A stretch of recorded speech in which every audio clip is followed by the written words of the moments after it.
he did to Miranda or his mother. He avoided Jazz like she was carrying some deadly disease, which was fine by her. She didn't want to touch him either. But instead of responding, Jake moved past her as if she was invisible and directed the women to the formal sitting room. "In here, ladies," he said. "The party's about to begin." Jazz wanted to puke as the women followed him as though he were the Pied Piper. Couldn't they see how they were being used to feed his ego? He would ply them with expensive champagne or mix them exotic cocktails and tell them amusing anecdotes about his famous parents and their Hollywood and London theatre friends. Those he wouldn't bother sleeping with he would toss out by 2 or 3 in the morning. The 1 or 2 or 3, according to the tabloids, he slept with would be sent home once the deed was done. They would never get a follow-up call from him. It was a rare woman who got 2 nights with Jake Ravensdale. Jazz couldn't remember the last one. The doorbell sounded behind her. She let out a weary sigh and turned to open it. "I'll get that," Jake said, striding back into the great hall from the sitting room. Jazz stood to one side and curled her lip at him. 10 women not enough for you, Jake?" He gave her a dismissive look and opened the door, but the smile of greeting dropped from his face as if he had been slapped.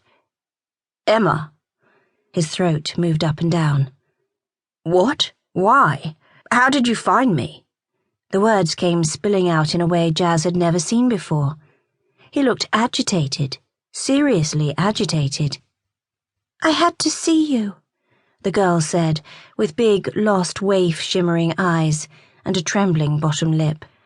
"I just had to." And she was indeed a girl, Jazz noted. Not yet out of her teens. At that awkward age when one foot was in girlhood and the other in adulthood, a precarious position, and one when lots of silly mistakes that could last a lifetime could be made. Jazz knew it all too well. Hadn't she tried to straddle that great big divide with devastating consequences? "How'd you get here?" Jake's voice had switched from shocked to curt.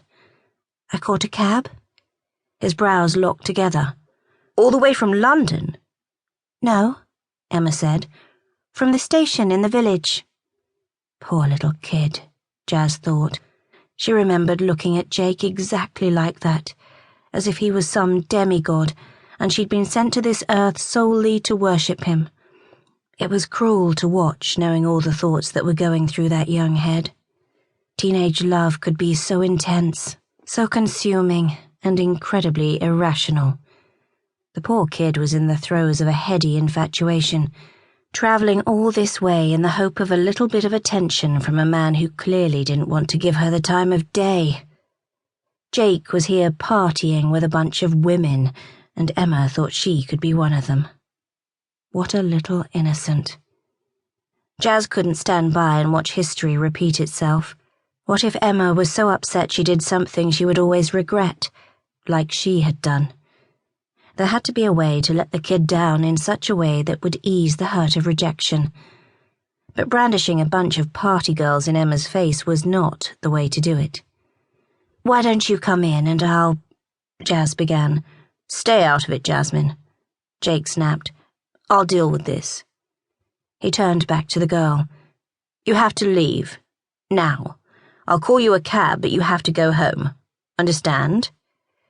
Emma's eyes watered some more. "But I can't go home. My mother thinks I'm staying with a friend. I'll get in heaps of trouble. I'll be grounded for the rest of my life." "And so you damn well should be," Jake growled. "Maybe I could help," Jazz said, and held out her hand to the girl.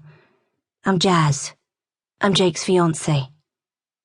There was a stunned silence.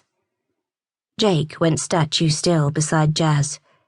Emma looked at her with a blank stare, but then her cheeks pooled with crimson colour. "Oh, I didn't realise," she stammered. "I thought Jake was still single, otherwise I would never have—" "It's fine, sweetie," Jazz said. "I totally understand, and I'm not the least bit offended. We've been keeping our relationship a secret, haven't we, darling?"